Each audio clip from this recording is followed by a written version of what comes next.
Laporan terbaru perusahaan keamanan siber Cloudflare mengungkap fakta mencolok, Indonesia menjadi sumber terbesar serangan distributed denial of service secara global selama 4 kuartal berturut-turut.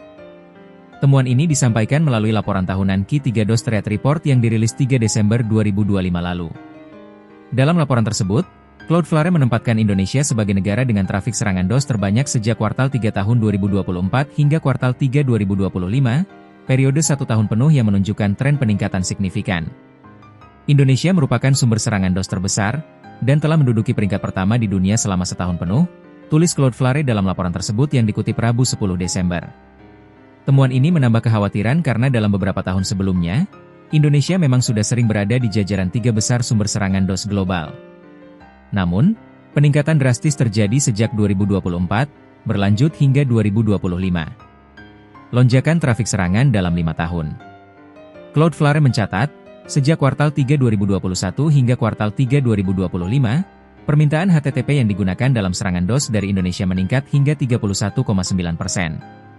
Angka ini tergolong tinggi, mengingat serangan DOS kerap memanfaatkan perangkat yang terinfeksi botnet, server rentan, hingga jaringan yang dikendalikan secara terpusat oleh kelompok peretas.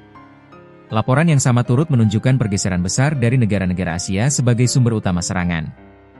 7 dari 10 negara teratas berada di kawasan tersebut, menunjukkan tren baru dalam dinamika ancaman siber global. Berikut daftar negara penyumbang DOS terbesar di Q3 2025 menurut Cloudflare. 1. Indonesia, tetap, 2. Thailand, OI8, 3. Bangladesh, OI14, 4. Ekuador, AI3, 5. Rusia, OU1, 6. Vietnam, OI2, 7.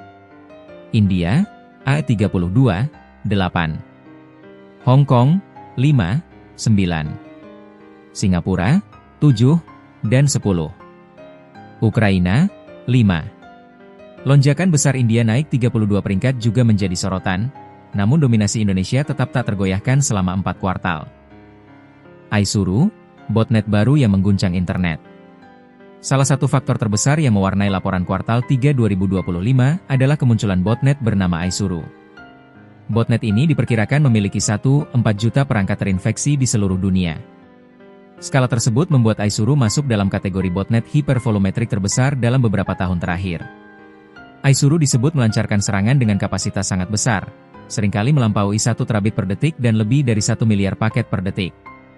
Dalam laporan Cloudflare, serangan dari Aizuru meningkat 54% secara kuartal ke kuartal dengan rata-rata 14 serangan hipervolumetrik per hari.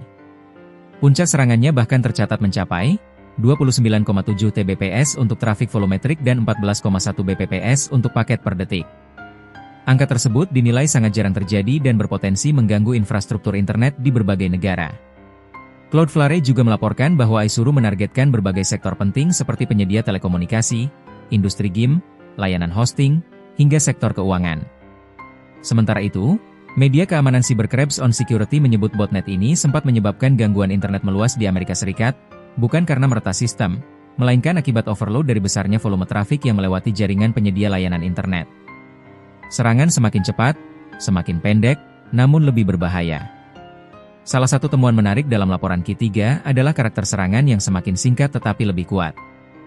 Cloudflare mencatat 71% serangan DOS HTTP dan 89% serangan lapisan jaringan berlangsung kurang dari 10 menit. Meski singkat, efeknya bisa bertahan jauh lebih lama. Serangan hipervolumetrik seringkali menyebabkan layanan lumpuh, dan tim teknis harus melakukan pemulihan sistem yang bisa memakan waktu berjam-jam hingga berhari-hari. Kenaikan jumlah serangan besar juga signifikan. Serangan 100 juta paket per detik meningkat 189% koki. Serangan 1 Tbps melonjak 227% koki dan pada lapisan HTTP, 4 dari 100 serangan melebihi 1 juta permintaan per detik. Cloudflare menjelaskan, serangan dalam rentang waktu yang sangat singkat ini sulit dideteksi oleh manusia maupun sistem keamanan yang mengandalkan aktivasi manual. Respons pemerintah Indonesia masih ditunggu. CNNindonesia.com melaporkan telah menghubungi juru bicara Badan Siber dan Sandi Nasional Aryandi Putra serta Dirjen Pengawasan Ruang Digital Kementerian Komunikasi dan Digital Alexander Sabar. Namun, hingga berita ini ditulis, keduanya belum memberikan tanggapan terkait temuan Cloudflare tersebut. Ketiadaan respons ini turut menimbulkan pertanyaan mengenai langkah mitigasi dan strategi nasional menghadapi tren ancaman yang meningkat, terutama ketika Indonesia menjadi pusat perhatian dalam lanskap keamanan siber global.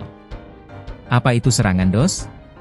Serangan Distributed Denial of Service adalah upaya membanjiri server atau layanan digital dengan lonjakan trafik palsu sehingga layanan tidak dapat diakses pengguna yang sah. Serangan dilakukan melalui ribuan hingga jutaan perangkat yang terinfeksi malware dan dikendalikan secara terpusat. Secara umum, DOS dibagi menjadi 3 kategori. 1. Volumetric attacks membanjiri jaringan dengan trafik besar hingga memenuhi kapasitas. 2. Protocol attacks mengeksploitasi kelemahan protokol jaringan. 3. Application layer attacks menargetkan layanan di lapisan aplikasi, misalnya HTTP. Gejala yang muncul bagi pengguna biasanya berupa koneksi lambat, situs tidak bisa diakses, pemutusan jaringan dan lonjakan spam. Serangan dapat berlangsung beberapa detik hingga berbulan-bulan.